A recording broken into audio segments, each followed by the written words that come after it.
when it's time to heal and feel, be real.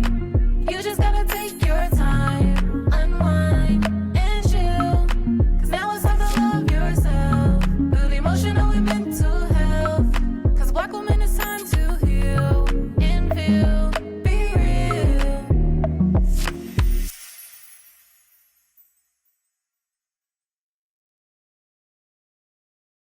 Hey y'all, we're back. Welcome to Black Women Healing, where we heal on the daily. And I'm going to start us off with our Black Women Healing Appreciation segment. But before we do that, make sure you all like, comment, subscribe, do all the things. And I want to shout out specifically a comment that we got on TikTok. And this was based off of our day 15 Advent calendar. So Myra put together this Advent calendar. And so we recorded for 25 days, different messages to remind you all different things. And so this one specifically said that it's okay to rebrand, pivot, and change whatever needs adjusting as you gently ease into the new year. And at Coco, her man said genius. And I agree. This is absolutely genius. As you all know, we've been rebranding and it's never too late. We're never stuck. So I think it's a good reminder. And yeah, shout out to Coco, if that's your name. Um, so You today never we have know. a special. Right. I don't know who this is. I did go on your page, Coco, and I was like, I don't know. Is this a real page? But whether you're a real page or not, shout out to you. We thank you for commenting. I'm done. But today, y'all, we have a special guest, and this guest is super special.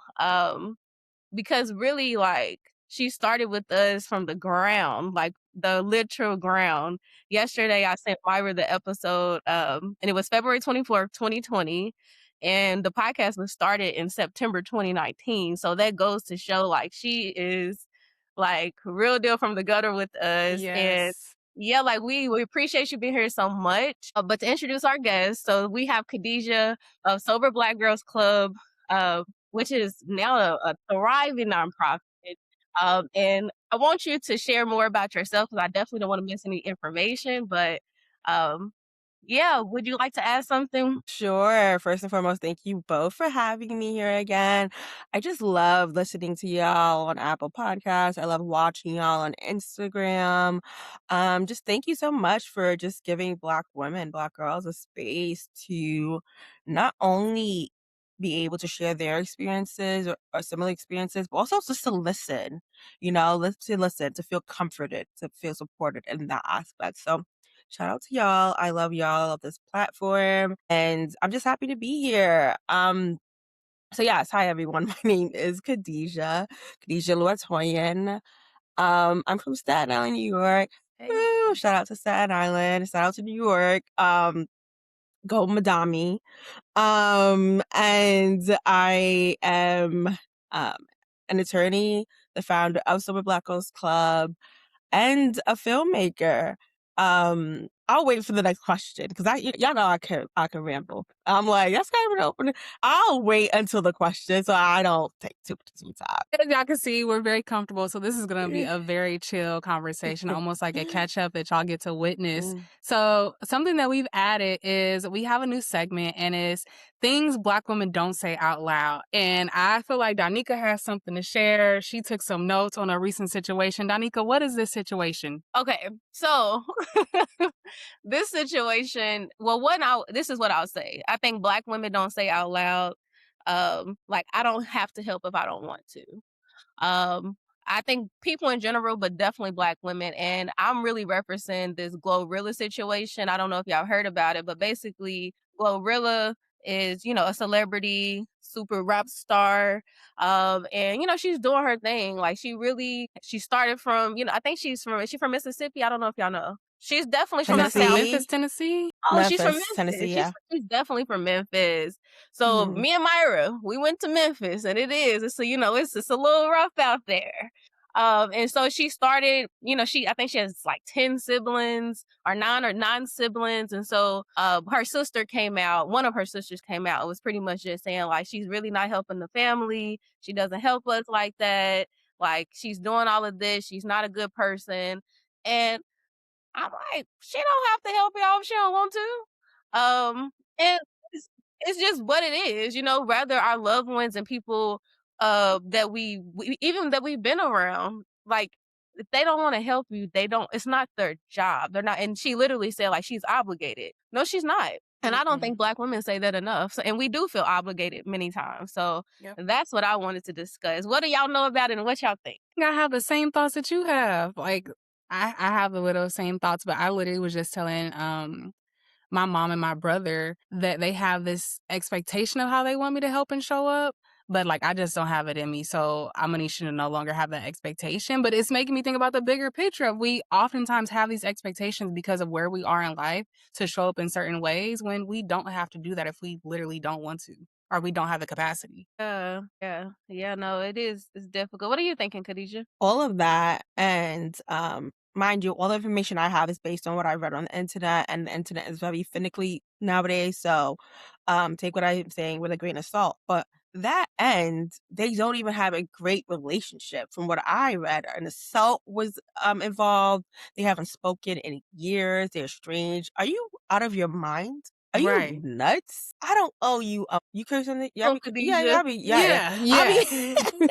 I don't owe you a mother effing thing. Are you Literally. nuts?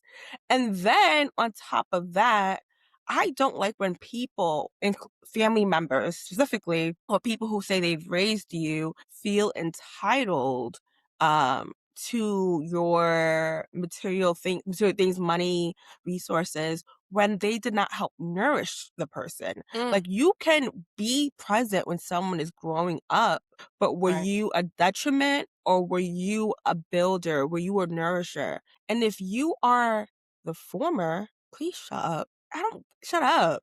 Shut up. Literally. Please. Yeah, no, for real. I think all of that, and I would say if we argue, like already giving little takeaways, if so. So I think a lot of it is dealing with your own feelings, you know. So let's say you did nurture this person, you did all the things, like dealing with your own feelings, like, oh dang, I do kind of feel like this person, you know, I deserve something because I was there with them. And then maybe have a private conversation with them about it. Like, hey, you know, I Yes. have been here. I have been seeing you do other things for other people because sometimes it could feel like that. But we don't know what's going on with these people all the time, especially like you just said, if they're not talking. Maybe she has her money wrapped up in some investments. Maybe she's trying to get more money for y'all, for the whole family. And at the end of the day, if she says like no, or let's say she's not even responding, then you move on with your life. Like it is what it Exactly. is. You can't force this person to do something. Like it's okay. Even when we nurture people sometimes and they don't show up for us the way we need, you got to move on with your life. She should Exactly. probably, I don't know, maybe she should start being she could probably be in some Tubi films. They might hire her. Hey, Shout out to Tubi. I love Tubi. Shout out to Tubi. And but Me also too. like just listening, I love Tubi. I hope my films get on Tubi one of these days. Also just listening to the sister, like out of her mouth, so this is not something that I'm reading, it's something I watched her say. We struggled together. Not like, oh, I helped her, I was there for her, we were close at one Mm, point. Again, have you lost your marbles? Just because we struggled together, that doesn't I mean, I owe mean you anything. anything. Don't mean I Mm-mm. owe you anything. Right. So it's just, it feels very like, is this real? I'm like, is this for clout or is this real? It just seems very odd and very like, this can't be real. But then again, nowadays, it's 2026. I've learned to uh, don't be surprised by anything, but it's very weird and just unusual behavior. I am done. I think it's real. I think it's real. I think she probably, maybe she tried to reach out to her. Maybe, you know, Glorilla's not really responding. And so she said, oh, what's the next best thing? Let me go to the media because then she'll have to listen. She still doesn't have to listen. Right. Not at But all. thanks for entertaining that. But yeah, Black women, y'all can say that out loud. We can say that. I don't want to help you. If I don't want to, I don't have to. Uh, Um, the theme of today is sobriety. We're kind of, if you all have been listening for February, we're doing like this love month. So we're really just touching on different themes of love. And so this is sobriety love, but we're going to be talking about all things sobriety and all, like catching up with Khadijah, quite frankly. So in catching up with you, what have you been up to? We know you have the nonprofit, but also I see that some you transitioned from film, from law, from some things going on. So what's going on with you? Yeah, so one of the greatest things about my sobriety, my recovery, so the not drinking aside, but I think like recovery of just trying to recover who you once were before like the world tainted, and maybe the word isn't tainted, but before like the world just maybe altered your personality, or I can talk for myself actually, altered my personality a little bit, made me a little bit more scared to be me, less genuine, less authentic. And a part of recovery for me is getting back to who I am without like feeling so guarded and so like uptight and so scared and so et cetera, et cetera. One of the great things at our, I think it was our second or third fall retreat that the club had, so the Blacklist Club, we did a meditation. We were in LA actually. We were in the LA area, and we did a meditation. And at that time I was considering like, what do I want to do? Like, yes, I still practice law. I'm still a licensed attorney in New York. But I was just like, something just like this, I'm missing something, but I just couldn't figure out what. And as I was thinking about my long-term careers and goals, I had like doing this meditation, I remembered like growing up, I always wanted to be a filmmaker and actress. I remember always wanting to like go to auditions. I remember even one or twice. This is when like Craigslist was like a big thing, and like looking up auditions in the fourth grade. God, nothing ever happened to me, but like getting on the train to go to audition, which was never a fake audition, not even an audition. It was weird things, but nothing ever happened to me. And I totally like forgot about that part of my life. And I remember coming back from LA like that week, like just writing my first script. As horrible as it was, no shade to myself, I was just like, oh, this felt very natural. It felt very natural, felt very fun. Mm. It felt very like, wow, I can't believe this part of my life like totally escaped my brain. But I think because, I didn't really have any support in that aspect growing up, and I feel like maybe in high school I just totally just forgot about it, and just it was like out of sight, out of mind. I didn't go to an art school. I went to a more science school. So anyways, that came back in my brain, like in my mind. Like I think again, this was like we're in 2020. I can't believe we're in 2026. That was like maybe 2023. And ever since then I've been writing films, and I'm on my third short film, and I've done a number of Wow. background gigs for upcoming films, and I just feel really great and happy about That's the dope. trajectory of my life right now. Yes. Wow, this is so exciting to see you like transform into this person 6 years later. This is so cool to see. Um, So as we as we dive deeper into the conversation, we want to refresh folks and ask, like, how would you define sobriety so that they fully understand what that even means? sobriety can mean different things for a number of people. Before I go into what sobriety means for me, for some folks, sobriety might mean just not drinking. Some folks, sobriety might mean not smoking marijuana. The actual definition of sobriety is abstaining, but it doesn't mention or includes what you were sustaining from. So it can mean anything. Some people are sober from sex. Some people are sober from gambling. Some people are sober from like people pleasing. It can mean just abstaining from something, anything, right? You're just abstaining, Ah, okay. abstinence. So for me, yeah, so for me, sobriety does mean abstaining from alcohol and marijuana, and just most definitely all the hard drugs. Yeah, that's what it means for me right now. It might change in the future. Okay, yes.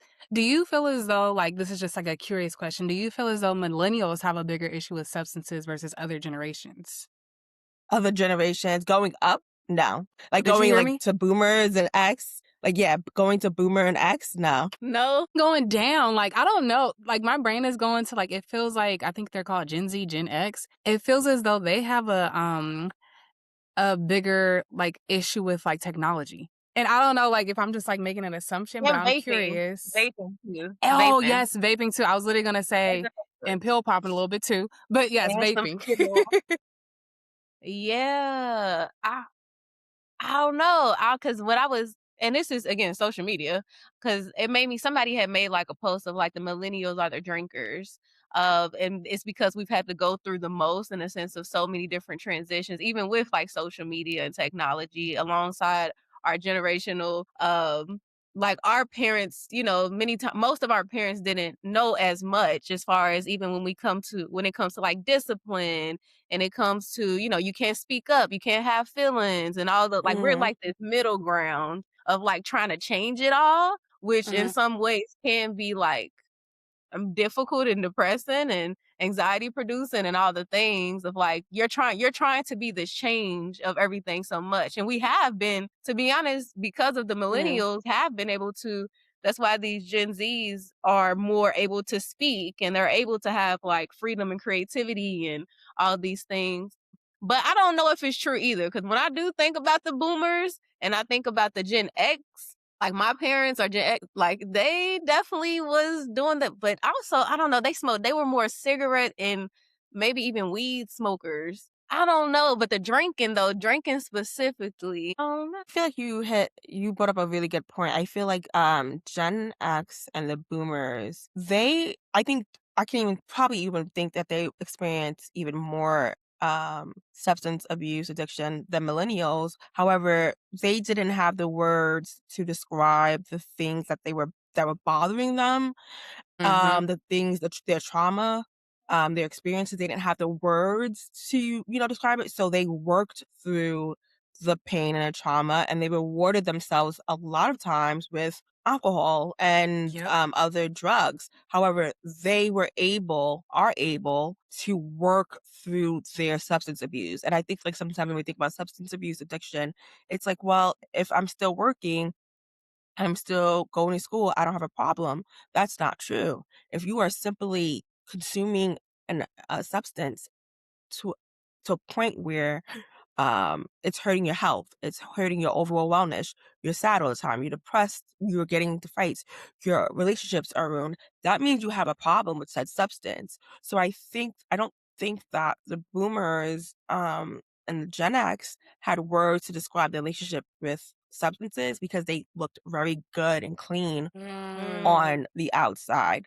Millennials, regardless of how good we might look, we're gonna let you know that we're not fine for the most part. I'm not talking about everyone, but I think that when we see a lot of like the organizations and collectives that came out or that we know of today were created by millennials. And Yeah. because they understood that they had a problem and they understood that silence and isolation wasn't the answer, wasn't the solution. So Right.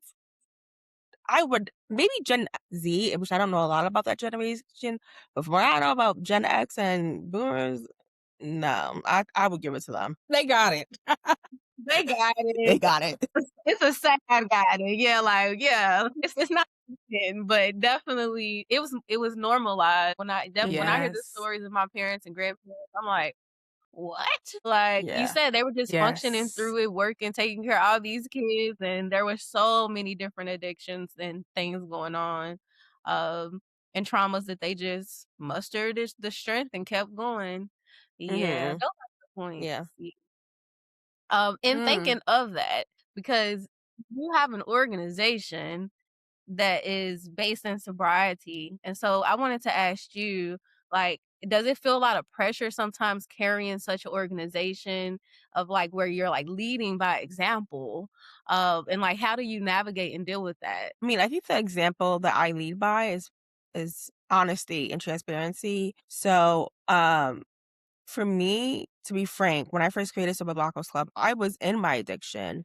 I created it as a blog for me to document and for me to be able to share my experiences and hopefully make a community where they can share their experiences with me. We didn't start off as a nonprofit. It was that I had a blog. I was on Instagram, and then I did a couple of appearances, and then then we started meeting every Thursday, and then we added a Friday and a Tuesday. But in the midst of that, I was still struggling with substances. For the most part, the people who I started the club with have known that. I think that sometimes it's hard for people to understand that because, again, they're looking based on my outside. They're looking at, like, how can Mhm. I still be doing the things I do? But I think, again, I think Black people, we have it, and I'm not saying it's for all of us, but I don't get surprised when I hear about Black people, especially Black women, hurting or feeling emotionally and mentally unwell while accomplishing amazing things. So like even having a conversation with my therapist recently, I just got a new therapist, and I was telling her like what I needed in 2020, the blog was like 2018. Let's say 2020 when we became a collective, a nonprofit. It wasn't to be in charge of an organization. It was to nourish my own sobriety and recovery. But I didn't know that. I didn't know what I was doing. Again, I was doing what I knew, which was do something, like, just keep on Mm-hmm. trucking along. So, for me, I've always been very honest with the members. I've always, yeah, I've always been very transparent and honest. So I don't feel pressure in terms of like where I'm at and the choices that I make, more so of like, are we having honest conversations, or are we pretending? Are we getting the help that we need? Are we, just actually really building the life that we want? Or are we just creating another facade in recovery? If we're gonna Mm, trek through life without substances, I'm not sober because I necessarily was like, "Oh, one day I wanna get sober." No, I got sober because I needed to. Like, I needed to. I was misusing substances. I didn't realize at the time I had a lot of untreated trauma, and that's what I was using to cope with, and I had very low self-esteem, which I didn't know that either because I liked the way I looked. I thought I was, I'm a Mm, baddie, but then you realize that that's not what your self-esteem is completely based on. That's just part of it. And there's right. other parts too that I wasn't like nourishing. So I say that to say like I didn't if I didn't have a problem, I probably would still be drinking. But I know that while I was going through a very hard time, I didn't not understand it was depression. I used substances to cope. And then became dependent on the substances. I didn't start drinking until college. I didn't come from a family of drinkers. It's just the more you drink, the more you drink, especially when you're depending on it to get through a challenging time, the more dependent your body is going Right. to um, become on it. So hopefully I Mm-hmm. answered the question. I'm very transparent with the group, and I hope, and usually they're transparent with me also, because again, the club is ran by folks who are in early sobriety. Like I started this club, we had no days. We couldn't even get through mm, like 3 months, 6 months without having like a relapse or a slip. And now I'm with girls who have 5 years. They're as sober as how old the age of the club. Like they're like 5, 6 years, Wow. 7 years sober. So this is a real organization. This is not something that's like just looking good on Instagram, even though we do look good on Instagram, follow us. It's like, no, this was really built from our struggles. At the same Yes. time, looking back, I do say like when I don't think it was smart for me to try to I guess run a club when really what I needed was like stillness. And yeah, if that makes sense. Hopefully that makes sense. That yeah, makes total no. sense.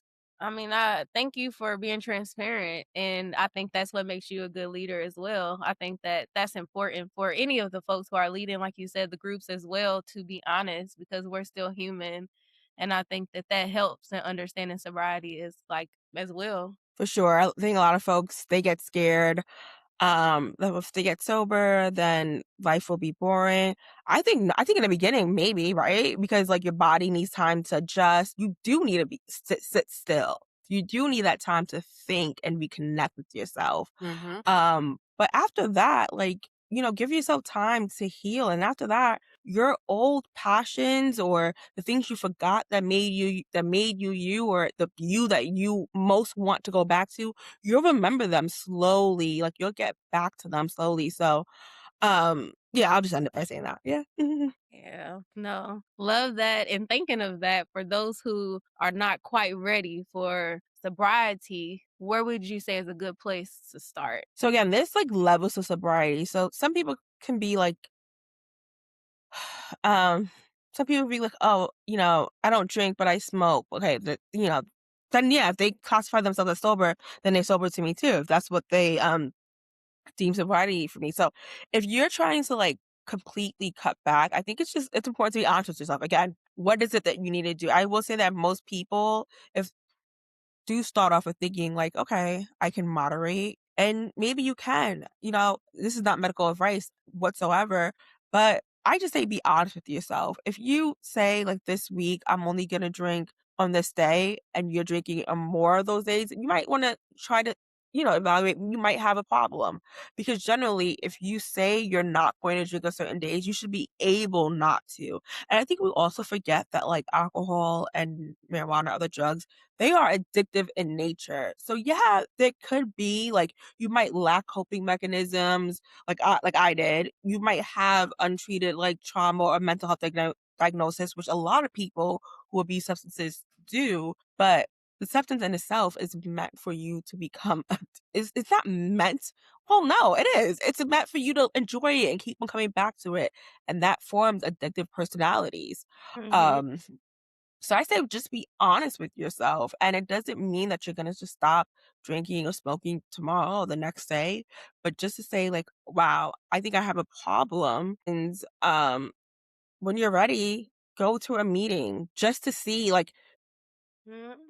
what can the future possibly look like? And it could be any meeting. I know folks typically think of a traditional meeting. No. And then also at the same time, I always tell people like you can go to a meeting and never come back, but just go to see and hear something and just have like the next step move you.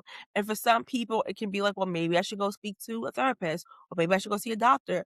Then yeah, do that. But I will say in the beginning, just be honest with yourself, investigate your patterns, and then decide like what is it that you want. And again, maybe a meeting might be too. I don't want people hearing meetings to get really scared. You can literally go to a meeting and never go back again. Like you can literally go to one meeting and never show your face. It doesn't matter. It's like this is your life and this is like your journey, and you can go as slow as you want or as fast as you want.